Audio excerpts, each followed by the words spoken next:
آپ سے تو مشرکین مکہ اچھے سورۃ العنکبوت کے اندر، سورۃ اللقمان کے اندر فَإِذَا رَكِبُوا فِي الْفُلْكِ دَعَوُا اللَّهَ مُخْلِصِينَ لَهُ الدِّينَ، جب وہ کشتی میں سوار ہوتے تو خالص اللہ کو پکارتے تھے۔ مفتی عامر فضل بھائی ہمدرد کیا کہتا ہے؟ میرے سن چکر ہے، لیں میرے کوئی مجھے کمپلیٹ کرنے دیں، مجھے نہیں کمپلیٹ نہیں کرنے دیں۔ آپ نے آیت پڑھ مفتی لی، صاحب میرے کو بات تو کر لیں بلائے پلیز۔ آپ مکمل کرنے نہیں دیں، کی ہے۔ آپ مجھے کمپلیٹ مجھے کرنے دیں، پھر مجھے آپ کو موقع دیں گے۔ زکوٰۃ کا آپ مجھے مکمل سورۃ ڈیفینیشن العنکبوت، سورۃ قرآن سے، العنکبوت کی، سورۃ لقمان کی آیت زکوٰۃ پڑھنے کی دیں۔ مکمل طریقہ کار مشرکین جو مکہ، قرآن سے بتا دیں۔ مشرکین مکہ اس طریقے سے آپ کشتی نے میں، بات پڑھتے مفتی چلے صاحب دیکھیں مفتی صاحب بات کرنے دیں، مفتی صاحب بات کر لیں۔ اب مجھے پڑھنے دیں نا، آپ نے تو آیت پڑھ لی، آپ نے تو آیت کی ایسی تفسیر کر لی ہے۔ یہود اور نصارہ جو تھے وہ اپنی کتابوں میں یہی مانوی تحریف بھی کرتے تھے، آپ نے وہی مانوی یہ تحریف میری کی ہے۔ بات کر رہے ہیں بھائی، یہ سن تو لیں آپ سن لیں سن لیں قرآن سن بیان لیں کر رہے سن ہیں۔ لیں آپ نے کہا کہ اس سے فوت شدگان کا وسیلہ نکلتا ہے علی رضی اللہ تعالیٰ عنہ کو، تو آپ بھی فوت شدہ تو مانتے ہی ہیں، ایسا تو نہیں ہے کہ آپ انہوں نے سمجھا کہ انہوں نے آب حیات پیا تھا اور آپ کے نزدیک وہ کبھی فوت نہیں ہوں گے، فوت شدہ تو آپ مانتے ہیں۔ فوت شدہ کے وسیلے کو وابتغوا الیہ الوسیلہ سورۃ المائدہ کی آیت سے ثابت کرتے ہیں۔ اللہ کہتے ہیں کہ مشرکین مکہ جب کشتی میں سوار ہوتے تو مشکل میں خالص اللہ کو پکارتے تھے۔ مفتی طارق مسعود مشکل میں غیر اللہ کو پکار رہا ہے، علی رضی اللہ تعالیٰ غیر اللہ ہی ہے نا، اللہ کے علاوہ ہی ہے نا، مخلوق ہے نا، خالق تو نہیں ہے۔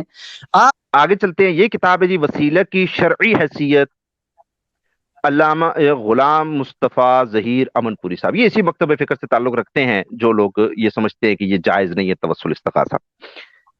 ٹھیک ہے، یہ صفحہ نمبر 162 پر لکھتے ہیں جی، یہ فرماتے ہیں سیدنا عبداللہ ابن عباس بیان کرتے ہیں کہ نبی صلی اللہ علیہ وآلہ وسلم نے فرمایا کہ ملائکہ موجود ہوتے ہیں ویرانے میں، جب تمہارے پاؤں میں کبھی موچ آ جائے تو تم کہا کرو اعینو عباد اللہ، اے اللہ کے بندو، یعنی کہ اے فرشتو ہماری مدد کرو۔ آگے چلیے گا، ترجمہ امینی کی زبان سے پڑھا دیتے ہیں، ہمارے ترجمے پہ کوئی شک نہ کرے۔ وہ ترجمہ لکھتے ہیں کہ زمین میں حفاظت والے فرشتوں کے علاوہ بھی اللہ تعالیٰ کے کچھ فرشتے ہیں جو درختوں کے گرنے والے پتے لکھتے ہیں، ویرانے میں چلتے ہوئے پاؤں میں موچ آ جائے تو کہیں اللہ کے بندو میری مدد کرو۔ وہ فرماتے ہیں وَسَنَدُهُ حَسَنٌ، اس حدیث کی سند حسن ہے۔ علامہ حیثمی نے فرمایا رجالہ ثقات، اس کے رجال ثقہ ہیں۔ حافظ ابن حجر فرماتے ہیں سندہ حسن، کہ یہ سند اس کی حسن ہے۔ اور امام البانی فرماتے ہیں، وہ انہوں نے بھی اس کی سند کو حسن کہا ہوا ہے، کہ اس حدیث میں اللہ کے بندوں سے مراد فرشتے ہیں۔ آگے وہ لکھتے ہیں صفحہ نمبر 164 پر، امام احمد ابن حنبل فرماتے ہیں، نیچے چلیں جی، امام احمد ابن حنبل فرماتے ہیں کہ جب میں رستہ بھول جاتا ہوں تو میں کیا کہتا ہوں، یا عباد اللہ دلونا علی الطریق، اے اللہ کے بندو مجھے میرا رستہ دکھا دو۔ یعنی اس حدیث پر عمل کرتے ہوئے امام احمد ابن حنبل استغاثہ کرتے ہیں، ندا دیتے ہیں، عباد اللہ کو دیتے ہیں، فرشتوں کو، غیر اللہ کو ندا دیتے ہیں کہ میری معاونت کرو۔ سر احمد بن حنبل نے تو قرآن پڑھا ہوا تھا نا کم سے کم، یا ان کے بارے میں بھی خیال ہے کہ انہیں بھی یہ رستہ سمجھ نہیں آیا تھا۔ وہ فرماتے ہیں جی، نیچے ان کا ترجمہ منی کی زبان سے پڑھاتے ہیں کہ حج کے سفر میں مجھے رستہ بھول گیا، میں پیدل تھا، میں کہنے لگا اللہ کے بندو مجھے رستہ بتاؤ، میں مسلسل کہتا رہا اور درست رستے پر آ گیا۔ مسائل امام احمد بن حنبل جو ان کے بیٹے نے لکھی ہے، انہوں نے یہ لکھا۔ آگے وہ فرماتے ہیں علامت الہند، یعنی یہ وہ بندہ نہیں جس کے آپ کہیں کہ بدنی رافضی بندہ ہوگا، کوئی بریلوی ہوگا، نہیں، یہ خود اہل حدیث بندہ لکھ رہا ہے کہ علامت الہند نواب صدیق الحسن خان صاحب لکھتے ہیں کہ اس طرح کے واقعات بعض اسفار میں خود میرے ساتھ پیش آئے، سیلاب میری سواری بہا کر لے گیا، اسی دوران میں نے پکارا اللہ کے بندوں میری مدد کرو، میری مدد کرو، تو میں سنبھل گیا، الحمدللہ، میں نے کہا یا عباد اللہ اعینونی، اور یہ علامت الہند ہیں۔ اور مسئلہ کیا ہے؟ مسئلہ یہ ہے کہ سیلاب میں ان کی سواری پھنس گئی ہے۔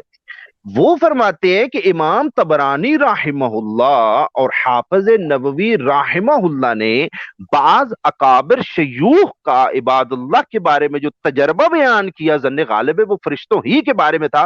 یعنی امام طبرانی لکھتا ہے کہ ہمارے شیوخ ان حدیثوں پر عمل کیا کرتے تھے، اس حدیث پر۔ امام نووی کہتے ہیں، حافظ نووی، کہ ہمارے شیوخ اس حدیث پر عمل کیا کرتے تھے۔ یعنی پاؤں میں موچ آ گئی، آپ نے عباد اللہ کو پکارا، آپ رستہ بھول گئے، آپ نے عباد اللہ کو پکارا، آپ کی کشتی بھنور میں پھنس گئی، آپ نے عباد اللہ کو پکارا. کنہوں نے؟ اہل سنت کے محدثین نے، اہل سنت کے مفسرین اور شارحین اور فقہاء نے. لیکن اس کے باوجود بھی وہ رحمہ اللہ ہیں، وہ علامت الہند ہیں، وہ امام الفقہاء ہیں، اس کے بعد بھی وہ مشرک نہیں بنے. انہیں ایاک نستعین معلوم تھا، بہت بہتر معلوم تھا. کسی نے آج تک نہیں کہا کہ ایاک نستعین کی وائلیشن کرتے تھے یہ لوگ. تو کیا سر بات ہم ہے۔ کہتے ہیں اہل سنت جو عوام ہیں ان سے ہم گزارش کرتے ہیں کہ جب آپ کہہ رہے ہوتے ہیں نا کہ یہ شرک ہے، غیر اللہ کو پکارا، ندا دے دی، یہ دعا کر دی، دعا بھی شرک ہے، مدد مانگنا بھی شرک ہے، ایاک نستعین کے خلاف آپ اپنے فقہا کا مذاق اڑاتے ہیں، آپ ان کی عقلوں کا مذاق اڑاتے ہیں، آپ ان کے علم پر ہنس رہے ہوتے ہیں. آپ اس وقت یہ ثابت کر رہے ہوتے ہیں کہ ہاں ہمارے گلی چلتے بندے کو قرآن آتا ہے، ہمارے ائمہ محدثین شارحین فقہا کو قرآن نہیں آتا تھا. آپ ان پہ فتویٰ لگا رہے ہوتے ہیں. باقی یہ مسلمہ اب رہ گیا وہ کشتی والی بات. وہ کہتے ہیں وہ کشتی میں اللہ کو پکارتے تھے، تو آپ تو پھر علی کو پکاریں گے. یہی ہم سمجھا رہے ہیں کہ ہم نبی خاتم کو یا مولا علی کو جو پکارتے ہیں مقام وسیلہ میں پکارتے ہیں. مرکز ہمارا ہے ہی خدا. ہم کشتی میں ہوں یا کشتی میں نہ ہوں، ہم پکارتے ہی خدا کو ہیں. ہاں اگر آپ کو یہ مسئلہ ہے کہ نہیں صرف اللہ کے علاوہ کسی اور کو آپ نے مخاطب نہیں کرنا، کشتی کے اندر آپ مشرک ہو جائیں گے، تو ہم نے حوالہ دکھایا. وہ تو علامت الہند علامہ نواب صدیق حسن صاحب کہتے ہیں کہ میری کشتی جب بھنور میں پھنس گئی تو میں نے وہاں اللہ کو تو نہیں پکارا، میں نے یہ کہا یا عباد اللہ اعینونی. تو آپ نواب صدیق حسن خان صاحب کو بتائیے جا کر کہ یار آپ تو ان مشرکوں سے بھی گئے گزرے ہیں، آپ ان کو جا کر بتائیے. ہم مقام وسیلہ میں پکارتے ہیں، مرکز اللہ ہی ہے، کشتی ہو یا کشتی نہ ہو، امن ہو یا خوف ہو. السلام علیکم، جزاک اللہ خیر. جی